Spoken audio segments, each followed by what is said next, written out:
Hello everyone, welcome and welcome back to my channel Spoken English IQ. My name is नवीन बढ़िया।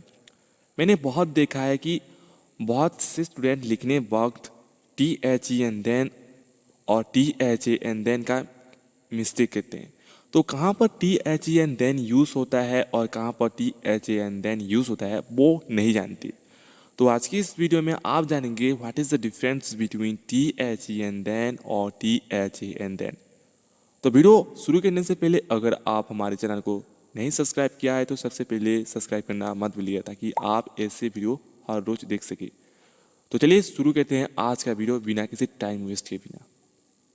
तो सबसे पहले आप जानेंगे what is the difference between T H E N then और T H A N than.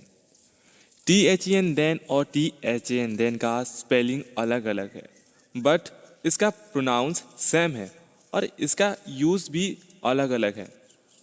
तो सबसे पहले आप जानेंगे T H E N then का यूज़ कहाँ पर होता है और किस सेंस में यूज़ होता है। तो देखते हैं सबसे पहला देन के बारे में। तो T H E N then का यूज़ हम तीन तरीके से यूज़ कर सकते हैं। सबसे पहला तरीका है एट दैट टाइम, दूसरा है नेक्स्ट या आफ्टर दैट, तीसरा है इन दैट केस। इसका मतलब आप आगे जानने वाले हैं। तो सबसे पहले जानते हैं कि कहाँ पर T H E N then यानी एट दैट टाइम की सेंस में यूज होता है।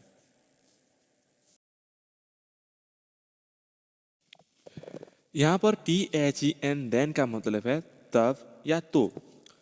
फॉर एग्जाम्पल, मैंने सर्वे करने के लिए 80 साल के एक बूढ़े दादाजी के पास गया। मैं उनको पूछा कि तुम्हारे ज़माने में ज़मीन सस्ती थी या महंगी थी। उन्होंने मुझे ऐसा आंसर दिया, हमारे ज़माने में संपत्ति तब सस्ती थी। यहाँ पर संपत्ति तब सस्ती थी यानी property was cheaper back then. यहाँ पर देन किस सेंस में यूज़ हो रहा है? यहाँ पर वो ज़माने में यानी एट दैट टाइम की सेंस में यूज़ हो रहा है। समझ में आया? नेक्स्ट एग्जाम्पल को देखते हैं। फिर मैंने उनको पूछा कि तब आप किस उम्र के थे यानी what age were you then. यहाँ पर देन क्या है? वो समय में आप कितने उम्र के थे। उन्होंने मुझे ऐसा आंसर दिया, I was 20 years then. I was 20 years then. मैं तब 20 साल का था। मैं तब 20 साल का था। तो यहाँ पर देन किस सेंस में यूज हो रहा है? तो यहाँ पर देन वो जमाने में यानी वो समय की सेंस में यूज हो रहा है, एट दैट टाइम की सेंस में। समझ में आया? दूसरे तरीके को देखते हैं। हम कभी कभी T H E N then का यूज़ हम नेक्स्ट या आफ्टर दैट की बदले यूज़ करते हैं। For example, you go then I will come. You go then I will come यानी तुम जाओ उसके बाद मैं आऊँगा। तुम जाओ उसके बाद मैं आऊँगा। तो यहाँ पर देन किस सेंस में यूज़ हो रहा है? तो यहाँ पर देन नेक्स्ट या आफ्टर दैट की जगह पर यूज़ हो रहा है। दूसरे एग्जाम्पल है first turn left then turn right.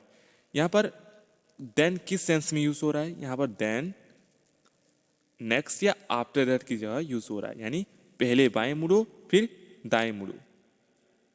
इसका हिंदी मीनिंग है। नेक्स्ट है in that case. In that case में देन यूज होता है। For example, if you buy a new mobile phone then you will have to buy a SIM card. If you buy a new mobile phone, then you will have to buy a new SIM card. अगर आप नए mobile phone खरीदते हैं तो आपको SIM card खरीदना होगा। अगर आप नए मोबाइल फ़ोन खरीदते हैं तो आपको सिम कार्ड खरीदना होगा। तो यहाँ पर देन किस सेंस में यूज़ हो रहा है? तो यहाँ पर देन इन दैट केस की सेंस में यूज़ हो रहा है यानी अगर आपको मोबाइल फ़ोन खरीदना है तो इस वजह से आपको एक सिम कार्ड जरूर खरीदना होगा। इसका ये मतलब है। नेक्स्ट सेंटेंस है, if you like junk food then you will love this restaurant. If you like junk food then you will love this restaurant. अगर आपको जंक फूड पसंद है तो आपको यह रेस्टोरेंट पसंद आएगा। इसका यह मतलब है कि अगर आपको जंक फूड पसंद है तो इसी कारण से आपको इस रेस्टोरेंट पसंद आएगा। तो यहाँ पर देन किस सेंस में यूज हो रहा है? तो यहाँ पर देन इन दैट केस की सेंस में यूज हो रहा है।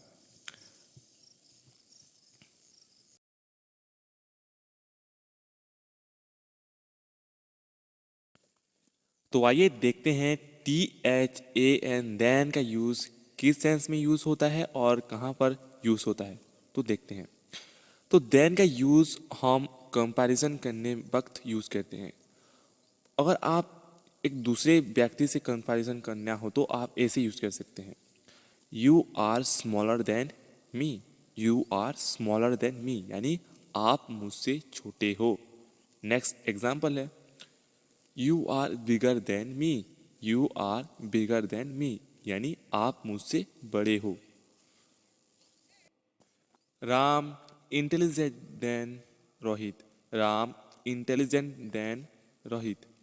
राम रोहित से इंटेलिजेंट है। राम रोहित से इंटेलिजेंट है। तो ये था देन का यूज़ कहाँ पर और किस सेंस में यूज़ होता है। तो आज की इस वीडियो इतना ही। अगर आप हमारे चैनल को अभी तक सब्सक्राइब नहीं किया है तो सबसे पहले हमारे चैनल को सब्सक्राइब करना मत भूलिएगा। और हाँ, अगर आप हमारे इंग्लिश ग्रामर सीरीज़ फॉलो नहीं किया है तो सबसे पहले हमारे इंग्लिश ग्रामर सीरीज़ को फॉलो करना मत भूलिएगा। मैं आप सभी को वो लिंक डिस्क्रिप्शन बॉक्स या आई बटन में डाल दूंगा। तो फिर मिलते हैं ऐसे वीडियो के साथ, तब तक के लिए धन्यवाद।